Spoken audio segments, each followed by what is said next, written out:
चलिए dear student, आ जाइए आज के लाइव क्लास में। जो ही विद्यार्थी लोग क्लास 10 के 2023 में बोर्ड एग्जाम दे रहे हैं, जो छात्र छात्रा हैं, सभी लोग के लिए वीडियो काफ़ी महत्वपूर्ण होगा। तो आप लोग सभी विद्यार्थी लोग इस लाइव सेशन में जरूर ज्वाइन करें, क्योंकि आज बताने वाले साइंस के, ठीक है, साइंस का सब्जेक्टिव जो कि काफ़ी इंपॉर्टेंट क्वेश्चन है, जो हूबहू आपको एग्जाम में प्रश्न में आएगा। और नहीं आएगा तो चैनल को आकर सब्सक्राइब कर लीजिएगा, ठीक है। तो आप लोग इस वीडियो में अंत तक बनेगा, ताकि एक एक प्रश्न आप लोग के लिए काफ़ी महत्वपूर्ण है और आप लोग को इसी तरह से आपको एग्जाम में लिख कर आना है। तो आप लोग के पास अब काफ़ी कम समय बचा है, 4 दिन का समय बचा। तो आप लोग से इस सभी क्वेश्चन को पढ़ कर जाना। और आप लोग बता दें कि 15 फरवरी को, ठीक है, 15 फरवरी को ही आपका यहाँ पे साइंस का एग्जाम है। तो आप लोग सभी विद्यार्थी लोग तैयार हो जाइए, अब काफी कम समय है। तो अगर आप चैनल पे नए हैं तो चैनल को सब्सक्राइब करके बेल आइकन को प्रेस जरूर कर लेंगे, और आने वाले वीडियो के लिए आप लोग बेल आइकन को प्रेस कर लेंगे, ताकि आने वाले वीडियो आप लोग के पास सबसे पहले पहुंचे। और अगर चाहते हैं कि ये सभी का पीडीएफ चाहिए तो आप लोगों को गूगल पे सर्च करना होगा जस्ट वेल एजुकेशन, ठीक है। आप लोग जैसे गूगल पे जस्ट वेल एजुकेशन सर्च करेंगे तो आप लोगों को सारी चीज़ का पीडीएफ वहाँ पे प्रोवाइड कर दिया गया है। तो चलिए आज से हम क्वेश्चन देखें, मोस्ट इंपॉर्टेंट सब्जेक्टिव क्वेश्चन को चलते हैं,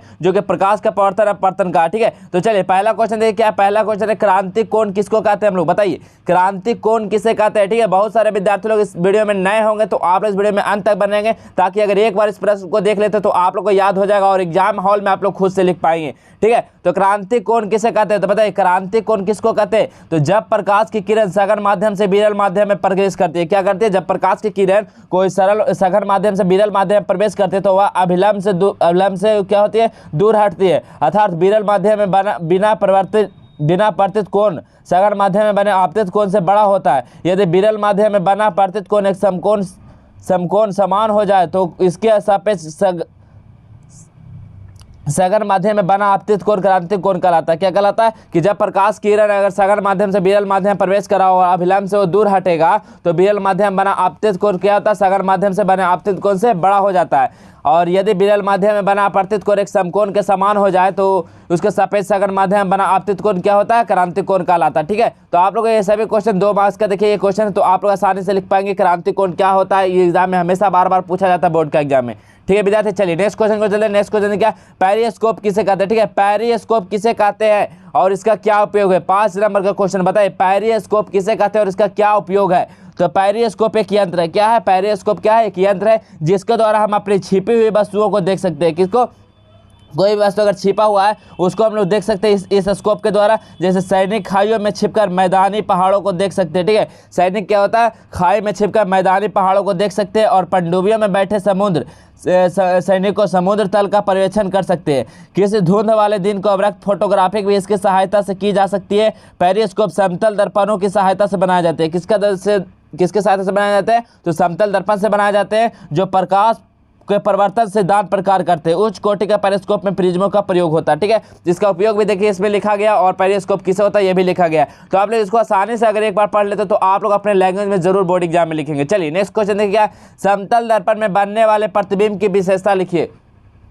समतल दर्पण में बनने वाले प्रतिबिंब की विशेषता क्या हो जाएगी, तो समतल दर्पण के सामने जितनी दूरी पर कोई वस्तु हो उसका बिंब उतना ही पीछे बनता है। क्या होता है, समतल दर्पण के सामने जितने दूरी पर कोई वस्तु हो उसका बिंब उतना ही क्या बनता है, पीछे बनता है। तो समतल दर्पण में किसी वस्तु को पूरे बिंब को देखने के लिए दर्पण का आकार क्या होता है, उससे आधा होना आवश्यक है, ठीक है। क्या होना चाहिए, जो आदमी से, जो अगर आपका हाइट 6 फीट है, ठीक है, कितना 6 फीट है, तो आप लोगों को कितना होना चाहिए, तो यहाँ पे 3 फीट, ठीक है, 3 फीट का आपका यहाँ पे होना चाहिए दर्पण, ठीक है। तो आप लोग वहाँ क्या हो जाएगा, पूरा प्रतिबिंब आपको ऐनक में देख पाएंगे, ठीक है। यहीं पे हो जाए समतल दर्पण से बने प्रतिबिंब की विशेषता क्या है, आप लोगों को यही लिखना होगा। चलिए नेक्स्ट क्वेश्चन को बढ़ते हैं। नेक्स्ट क्वेश्चन, अवतल दर्पण का उपयोग। अवतल दर्पण के क्या क्या उपयोग है आप लोगों को बताना है, तो बताइए अवतल दर्पण का उपयोग क्या होता है। तो अवतल दर्पण के निम्न उपयोग है। पहला उपयोग क्या होता है, बड़े आकार, ठीक है, बड़े आकार के अवतल दर्पणों का प्रयोग और ऊर्जा के लिए किया जाता है। इनका प्रयोग वाहनों के हेडलाइट, लैंप, सर्चलाइट, टॉर्च आदि बनाने में किया जाता है। कहाँ होता है दर्पण का, तो वाहनों के जो हेडलाइट में होता है। देखिए ऑब्जेक्टिव पूछा जाता है कि वाहन के हेडलाइट में कौन सा दर्पण का उपयोग होता है, तो अवतल दर्पण का, ठीक है। यहाँ सब्जेक्टिव का भी क्लियर हो जाएगा कहाँ कहाँ होता है, तो लैंप में होता है, सर्चलाइट में होता है, टॉर्च में होता है, ये सब में क्या होता है, अवतल दर्पण का उपयोग होता है। सेविंग करने के लिए दर्पण का उपयोग, इसका प्रयोग मिला जाता है, ठीक है। आप लोग सेविंग जो दाढ़ी बनाते हैं उसके लिए अवतल दर्पण का उपयोग करते हैं। दंत चिकित्सक द्वारा विशेषज्ञ रोगियों को प्रशिक्षण के लिए इसका उपयोग करते हैं, ठीक है। दंत विशेषज्ञ के प्रशिक्षण के लिए इसका उपयोग करते हैं, ठीक है, दांत की जांच करने के लिए, क्योंकि अवतल दर्पण में क्या होता है, बड़ा प्रतिबिंब दिखा देता है, इसलिए इसका उपयोग करते हैं। चलिए नेक्स्ट क्वेश्चन को चलते हैं। नेक्स्ट क्वेश्चन, प्रकाश का अपवर्तन क्या है और इसके नियम क्या है, ठीक है, इसको लिखना है। तो बताइए प्रकाश का अपवर्तन क्या है और इसके नियम क्या है, तो सभी चीज़ को हम देखेंगे। तो प्रकाश का अपवर्तन के दो नियम है, क्या कितना नियम है, तो प्रकाश का अपवर्तन के दो नियम। पहला क्या होता है, आपतित किरण, अपवर्तित किरण तथा आपतन बिंदु पर अभिलंब तीनों एक ही तल में होते हैं। क्या होता है, आपतित किरण और अपवर्तित किरण एवं आपतन बिंदु पर जो अभिलंब होता है वो तीनों क्या होता है, एक ही तल में होता है। और दूसरा क्या होता है नियम, जब एक ही रंग के प्रकाश का किरण किन्हीं दो माध्यम के सीमा तल पर तिरछित आपतित होती है तो आपतन कोण की जया तथा अपवर्तन कोण की जया का अनुपात क्या होता है, नियतांक होता है। इसे हम लोग क्या बोलते हैं, स्नेल लॉ कहते हैं। स्नेल लॉ क्या होता है, म्यू इक्वल टू क्या होता है, साइन आई बटा साइन आर। ठीक है, क्या होता है, साइन आई बटा साइन आर। तो आई क्या है, हाँ आपतन कोण की जया है, आर क्या है, अपवर्तन कोण की जया है। तो इसी को हम लोग क्या बोलते हैं, इसी को हम लोग क्या बोलते हैं, स्नेल लॉ। स्नेल लॉ को किससे सूचित करते हैं, म्यू से सूचित करते हैं। ठीक है, इसलिए इसको हम लोग स्नेल का नियम भी कहते हैं। ठीक है, चलिए नेक्स्ट क्वेश्चन, समतल दर्पण द्वारा उत्पन्न आवर्धन +1 है तो इसका अर्थ क्या होता है। ठीक है, कोई समतल दर्पण द्वारा अगर उसका उत्पन्न आवर्धन क्या होता है, +1 होता है तो इसका अर्थ क्या होता है, तो समतल दर्पण द्वारा उत्पन्न आवर्धन +1 होने का अर्थ है कि समतल दर्पण के द्वारा जिस वस्तु का प्रतिबिंब बन रहा है उस वस्तु का साइज दर्पण द्वारा बनाए गए प्रतिबिंब के साइज के बराबर है। ठीक है, क्या शो करता है +1 समतल दर्पण, कि हम लोग कोई भी दर्पण द्वारा प्रतिबिंब बन रहा है तो उसका जो वस्तु का साइज है वो दर्पण के साइज के अगर बराबर बनेगा। ठीक है, जो वस्तु का साइज है वो दर्पण के साइज के बराबर बनेगा तो यही दर्शाता है कि समतल दर्पण का आवर्धन +1 होगा। ठीक है, तो धनात्मक चीज यह दर्शाता है कि प्रतिबिंब सीधा और भासी, जो प्लस क्या दर्शाता है, तो प्लस दर्शाता है कि जो आपका प्रतिबिंब है वो सीधा और आभासी है, और एक दर्शाता है कि आपका जो प्रतिबिंब है वो आपके दर्पण के बराबर है। ठीक है, तो यही आपका +1 आवर्धन शो करता है। ठीक है, तो आप लोग इतना तो जरूर लिख पाएंगे 2 मार्क्स के क्वेश्चन में।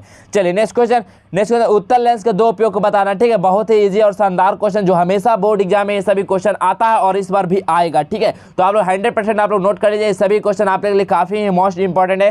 तो आप लोग अंत तक इस वीडियो में सभी विद्यार्थी लोग जरूर बने रहेंगे, और जो लोग विद्यार्थी नहीं ज्वाइन है तो अपने अपने दोस्तों के पास सभी लोग इस वीडियो को जरूर शेयर करेंगे। ठीक है, तो बताइए उत्तल लेंस के दो उपयोग को बताना है। तो उत्तल लेंस का दो उपयोग क्या होता है, तो उत्तल लेंस का दो उपयोग इस प्रकार है। पहला क्या होता है, नेत्र से दूर दृष्टि को सुधारने के लिए। ठीक है, नेत्र से दूर दृष्टि को सुधारने के लिए देखिए ऑब्जेक्टिव में ये भी आता है कि दूर दृष्टि को दूर करने के लिए कौन सा लेंस का उपयोग करना है। तो 2 अक्षर है तो यहाँ पे 3 अक्षर मतलब उत्तल का उपयोग करेंगे। ठीक है, ये भी आप लोग का ऑब्जेक्टिव में क्वेश्चन आता है। तो उत्तल लेंस का दो उपयोग, पहला उपयोग नेत्र से दूर दृष्टि को सुधारने के लिए करते हैं। दूसरा होता है छपाई के छोटे छोटे अक्षरों को पढ़ने में होता है। ठीक है, क्या होता है, छपाई के छोटे छोटे अक्षरों को पढ़ने के लिए हम उत्तल लेंस का उपयोग करते हैं। चलिए नेक्स्ट क्वेश्चन देखिए क्या है, नेक्स्ट क्वेश्चन, प्रकाश का परिवर्तन किसे कहते हैं हम लोग, प्रकाश का परिवर्तन किसे करते हैं इसके नियम को लिखना है। तो प्रकाश का परिवर्तन क्या होता है, जब प्रकाश किसी पॉलिश की हुई चमकदार सतह पर पड़ता है। ठीक है, कोई पॉलिश के सतह है, ठीक है, इस पर जब प्रकाश पड़ता है तो वह क्या होता है, एक सुनिश्चित दिशा में विस्तारित होता है, और उसे पॉलिश की सतह से प्रकाश सुनिश्चित रूप से दिशा बदलने की परिघटना को क्या होता है,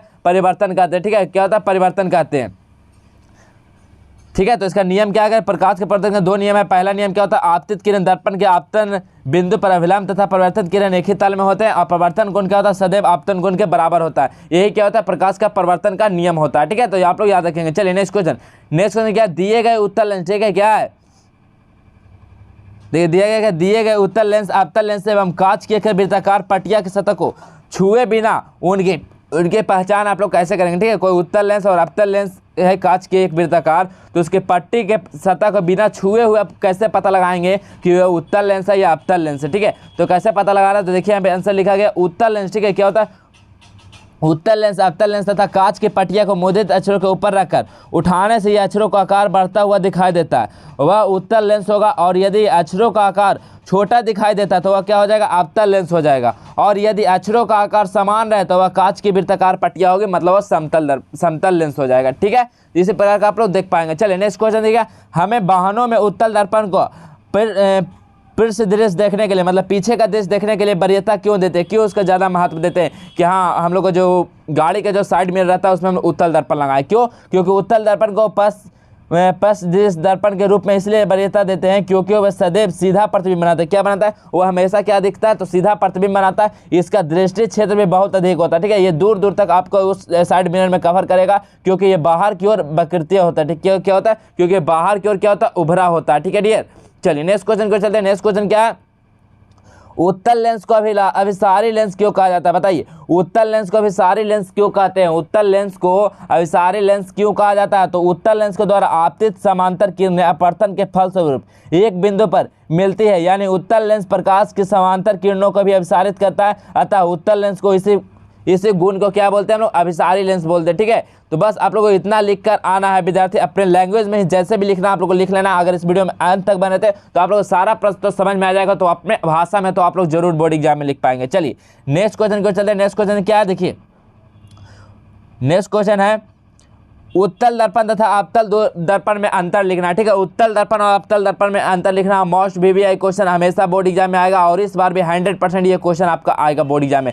तो आप लोग इस क्वेश्चन को आप लोग जरूर याद कर लेंगे। उत्तल दर्पण और अवतल दर्पण में क्या अंतर होता है, तो क्या अंतर होता है, तो इसमें परावर्तन करने वाला चमकीला तल जो होता है अंदर धंसा हुआ होता है, और उत्तल में क्या होता है, इसमें परिवर्तन करने वाला चमकीला तल क्या होता है, बाहर की ओर होता है। ठीक है, आप लोग कहते हैं परिवर्तन करने वाला चमकीला तल क्या होता है, इसमें धंसा हुआ होता है। धंसा हुआ क्या होता है, ऐसे होता है, इसमें क्या होता है, ऐसे होता है। ठीक है, तो आप लोग देखे होंगे। चलिए नेक्स्ट क्या है, इसमें वास्तविक और आभासी, वास्तविक और आभासी दोनों प्रकार के प्रतिबिंब बनता है। क्या होता है, अवतल में जो होता है वो वास्तविक और आभासी दोनों प्रकार का प्रतिबिंब बनता है, और उत्तल में क्या होता है, इसमें आभासी प्रतिबिंब बनता है। नेक्स्ट देखिए पॉइंट, इसमें प्रतिबिंब उल्टा और सीधा बनता है। क्या होता है, इसमें जब प्रतिबिंब होता है उल्टा और सीधा बनता है, और इसमें क्या होता है, इसमें प्रतिबिंब सीधा बनता है उत्तल दर्पण में।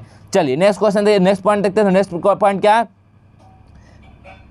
नेक्स्ट पॉइंट है इसमें प्रतिबिंब बड़ा, छोटा तथा वस्तु के आकार का तीनों प्रकार का बनता है, लेकिन जो उत्तल होता है इसमें प्रतिबिंब हमेशा क्या होता है, छोटा बनता है उत्तल दर्पण। ठीक है, इस 4 पॉइंट को आप लोग जरूर लिखेंगे बोर्ड एग्जाम में। चलिए नेक्स्ट क्वेश्चन को बढ़ते हैं। तो नेक्स्ट क्वेश्चन क्या है, उत्तल लेंस और अवतल लेंस में आप लोग को अंतर लिखना है। ठीक है, उत्तल लेंस और अवतल लेंस में क्या अंतर होता है, तो क्या अंतर होता है, तो देखिए उत्तल में होता है कि बीच में से मोटा तथा किनारों पर पतला होता है। क्या होता है, बीच में मोटा होता है और किनारों पर क्या होता है, पतला होता है। ठीक है, यही होता है। और अवतल में क्या होता है, बीच में क्या होता है, पतला होता है, किनारों पे मोटा होता है, ऐसा होता है। ठीक है, यही होता है। चलिए नेक्स्ट देखिए, अक्षर बड़े आकार को दिखाई देते हैं। उत्तल लेंस में क्या होता है, अक्षर को हम लोग बड़ा देखने के लिए करते हैं, और इसका क्या होता है, अक्षर जो होता है छोटे आकार में दिखाई देगा।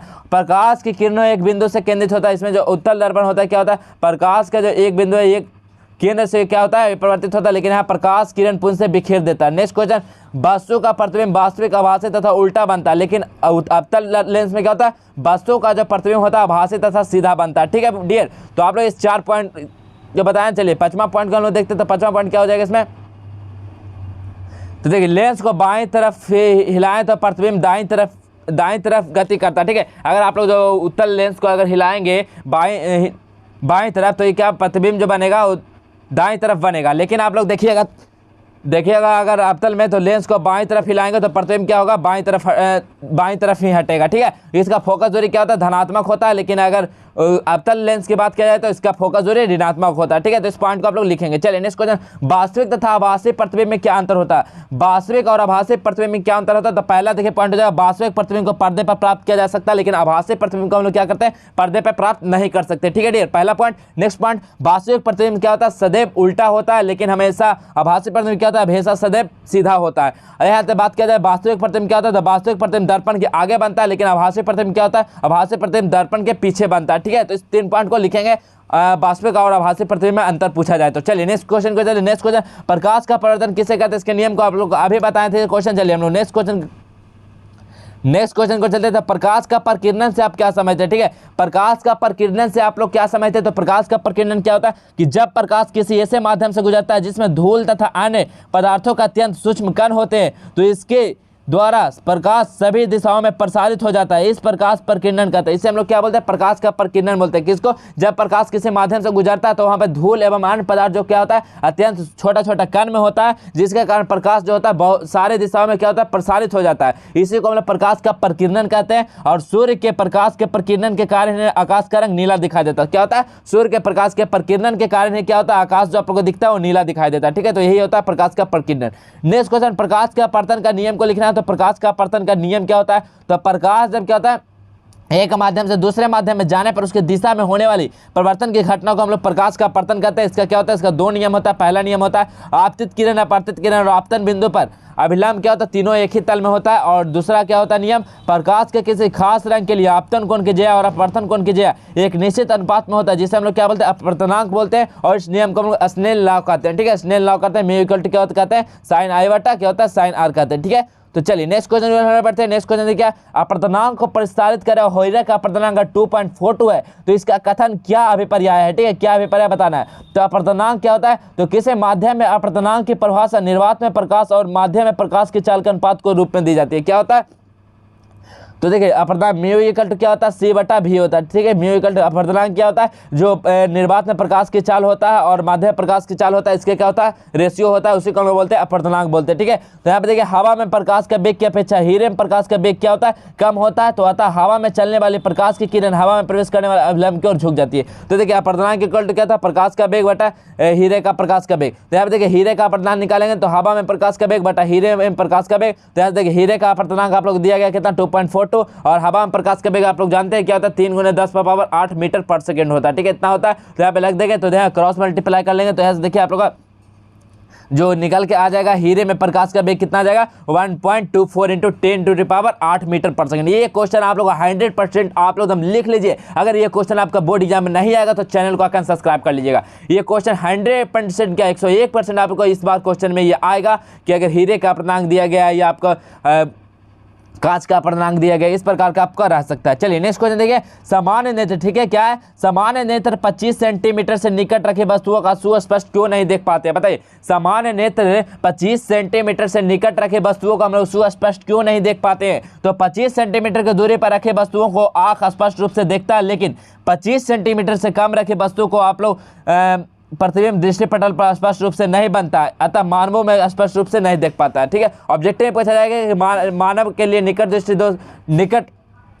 निकट वस्तुओं को कितना दूरी पे देख सकता है, तो 25 सेंटीमीटर याद रखना है। और 25 सेंटीमीटर कम रखने पे क्यों नहीं देख पाता, क्योंकि उसका प्रतिबिंब जो होता है वो दृष्टिपटल पे नहीं बन पाता है, इसलिए आप लोग को साफ साफ 25 सेंटीमीटर से कम दूरी पे नहीं दिखाई देता, ठीक है। तो आप लोग इतना लिखना होगा। चलिए नेक्स्ट क्वेश्चन, समतल दर्पण में बना प्रतिबिंब का साइज और प्रकृति कैसा होता है। अगर कोई समतल दर्पण है, ठीक है, समतल दर्पण अगर कोई है तो समतल दर्पण में जो बना प्रतिबिंब का साइज और प्रकृति कैसा हो जाएगा। तो समतल दर्पण में जो बना प्रतिबिंब कैसा होगा, तो वो बिंब और जो ऑब्जेक्ट होगा वो समान प्रतिबिंब का साइज का होगा। जब अगर वो 3 फीट का तो 3 फीट का अंदर प्रतिबिंब में भी बनेगा और प्रतिबिंब दर्पण को उतना ही पीछे बनता है जितना दूरी पर वस्तु समतल दर्पण के सामने। अगर यहाँ पे देखिए दर्पण के ये देखिए अगर 2 फीट के दूरी पर कोई आदमी है तो ये अंदर भी कितना 2 फीट के अंदर ही बनेगा इसका प्रतिबिंब, ठीक है। नेक्स्ट काल्पनिक प्रतिबिंब बनता है, क्या बनता है, ये तो काल्पनिक प्रतिबिंब बनता है समतल दर्पण में। चलिए नेक्स्ट क्वेश्चन बढ़ते हैं। नेक्स्ट क्वेश्चन, एक समतल दर्पण में प्रतिबिंब बनने की क्रिया रेखा क्या होता है। एक समतल दर्पण में प्रतिबिंब बनने की क्रिया रेखा क्या होता है, तो देखिए यहाँ पे डायग्राम में समझाया गया, तो आप लोग इस प्रकार से वहाँ पे करके आना। देखिए समतल दर्पण है, ठीक है, समतल दर्पण यहाँ पे डायग्राम बनाए किस तरह का यहाँ पे प्रतिबिंब बनता है, ठीक है। तो देखिए ये बिंदु क्या है, वस्तु का आभासी प्रतिबिंब है, यहाँ पे वस्तु का क्या है, आभासी प्रतिबिंब बनता है। तो ये समतल दर्पण से कितना है, तो एक समतल दर्पण की दूरी पे है, ठीक है, यहाँ से कितना है, एक है, तो इधर भी क्या बना है, एक कितना बनेगा 1 सेंटीमीटर की दूरी पे इधर भी समतल दर्पण बनेगा। तो यहाँ से देखिए प्रतिबिंब रिफ्लेक्ट होगा, तो देखिए कहाँ बनेगा, तो यहाँ पे क्या हो जाएगा, काल्पनिक प्रतिबिंब बनेगा, ठीक है। तो इस प्रकार से आप लोग बनाएंगे। चलिए नेक्स्ट क्वेश्चन, गोलीय दर्पण द्वारा सूर्य के प्रकाश में किसी कागज के कतरन कैसे जलाया जाता है, बताइए। गोलीय दर्पण द्वारा प्रकाश के किसी कागज के कतरन को कैसे जलाया जाता है। आप लोग इस एक्सपेरिमेंट को आप लोग किए होंगे, कोई दर्पण लिए होंगे, दर्पण के द्वारा आप लोग कागज को आप लोग देखते हैं धूप में, आप लोग लेंस से आप लोग जलाए होंगे, ठीक है। तो वही यहाँ पे क्या गया कि गोलीय दर्पण के परिवर्तक सतह को सूर्य से आने वाले किरणों को सामने रखा जाता है। सूर्य से चलने वाले समांतर किरणें दर्पण से परिवर्तित होकर फोकस पर अभिसारित होती है। अगर अवतल दर्पण के फोकस पर कागज के कतरन रख दिया जाए तो यह जल उठता है, क्योंकि समांतर किरणें एक बिंदु पर अभिसारित होती है, क्योंकि वहाँ से जो प्रकाश आती है वो क्या होती है, वो लेंस के द्वारा क्या होती है, एक बिंदु पे एकत्रित हो जाती है, ठीक है। क्या होती है, एक पॉइंट पे एकत्रित हो जाती है। इसी प्रकार क्या होता है, वहाँ पे काफी ऊष्मा उत्पन्न होती है और कागज क्या होता है, कतरन दर्पण के फोकस पर जलने लगता है, ठीक है, क्योंकि वहाँ पे ऊष्मा उत्पन्न हो जाती है, तो इसी कारण वो जलने लगती है कागज। चलिए नेक्स्ट क्वेश्चन की बात करते हैं। नेक्स्ट क्वेश्चन, प्रकाश क्या है, ठीक है, प्रकाश क्या है, ठीक है, प्रकाश क्या है, तो दृष्टि के भौतिक अनुभूति को प्रकाश कहते हैं। प्रकाश वस्तुओं को दृश्यमान बनाता है। कोई वस्तु उस पर पड़ने वाले प्रकाश को परिवर्तित करती है और वह परिवर्तित प्रकाश हमारी आंखों द्वारा ग्रहण होता है, तब हमें वस्तु को देखने योग्य बनाता है, ठीक है। दूसरे हम लोग क्या बोलते हैं, प्रकाश कहते हैं। नेक्स्ट क्वेश्चन क्या है, प्रकाशीय घनत्व क्या है, ठीक है, प्रकाशीय घनत्व क्या, आप लोग से पूछा गया कि प्रकाशिय घनत्व क्या है, तो प्रकाशिय घनत्व एक निश्चित संपर्कार्थ होता है, यह द्रव्यमान घनत्व के समान नहीं होता। जिस माध्यम का प्रकाशिय घनत्व अधिक होता है वह सघन माध्यम है, अन्यथा वह विरल माध्यम होगा, ठीक है। विरल माध्यम से प्रकाश किरण सघन माध्यम में प्रवेश करते हैं तो यह अभिलंब की ओर मुड़ जाती है, और जब सघन माध्यम से प्रकाश किरण विरल माध्यम में पतित होती है तो अभिलंब से क्या होती है, दूर हट जाती है, ठीक है। तो आप लोग ये 2 कंडीशन को याद रखना होगा। चलिए नेक्स्ट क्वेश्चन क्या है, अभिसारी, ठीक है, सॉरी आभासी प्रतिबिंब क्या है, ठीक है, आभासी प्रतिबिंब क्या है, तो आभासी प्रतिबिंब हम लोग किसको बोलते हैं, तो किसी स्रोत से आने वाले प्रकाश परिवर्तन या पतन के बाद एक बिंदु पर नहीं मिलता है, बल्कि परिवर्तित अथवा अपवर्तित किरणें को पीछे बढ़ाने पर एक बिंदु पर मिले और तो आभासी प्रतिबिंब बनता है। यह प्रतिबिंब हमेशा क्या होता है, सीधा पर्दे पर लेनी असंभव होता है। आभासी प्रतिबिंब क्या होता है, ये आपका सीधा पर्दा पे आप लोगों को नहीं बनेगा, ये संभव होता है सीधा पर्दा पे बनाना, ठीक है। तो इसी को हम लोग क्या बोलते हैं, आभासी प्रतिबिंब बोलते हैं, ठीक है। तो आप लोग देखिए इस वीडियो में आप लोग को 25 जो कि सब्जेक्टिव प्रश्न करवाए थे, जो कि काफी सभी महत्वपूर्ण प्रश्न है। आप लोग का हूबहू बोर्ड एग्जाम में 101% लिख लीजिएगा कि आप लोग का इसी प्रकार का प्रश्न आएगा, और सभी विद्यार्थी लोग जो इस वीडियो में अंत तक बने थे वो जरूर इस सभी क्वेश्चन को करके आएंगे बोर्ड एग्जाम में, ठीक है। तो आप लोग इससे आगे आने वाले वीडियो का आप लोग वेट करेंगे, इसके लिए आप लोग चैनल को सब्सक्राइब करके बेल आइकन प्रेस कर लेंगे। जैसे इसका नेक्स्ट पार्ट आए तो आप लोग के पास सबसे पहले पहुंचे, और ये सभी क्वेश्चन को आप लोग को बोर्ड एग्जाम हॉल में जाने से पहले आप लोग को सभी को एक बार पढ़ के जाइएगा, आपको बहुत अच्छा रिजल्ट आने वाला है, ठीक है। तो अगर आप लोग को वीडियो अच्छा लगा तो लाइक कीजिएगा और शेयर कीजिएगा, और अगर ये सभी का पीडीएफ पाना चाहते हैं, आंसर की पाना चाहते हैं सभी का, तो आप लोगों को गूगल पे सर्च करना होगा जस्टवेल एजुकेशन, ठीक है। आप लोग जस्टवेल एजुकेशन सर्च करें, आप लोग सारा कंटेंट वहां से मिल जाएगा, आपको एडमिट कार्ड भी आएगा तो डाउनलोड भी कर सकते हो वहां से, और आपको सभी चीजें कर सकते हैं, ठीक है। तो चलिए आज की वीडियो में बस इतना है, मिलते हैं अगले वाले वीडियो में, तब तक के लिए जय हिंद, वंदे मातरम।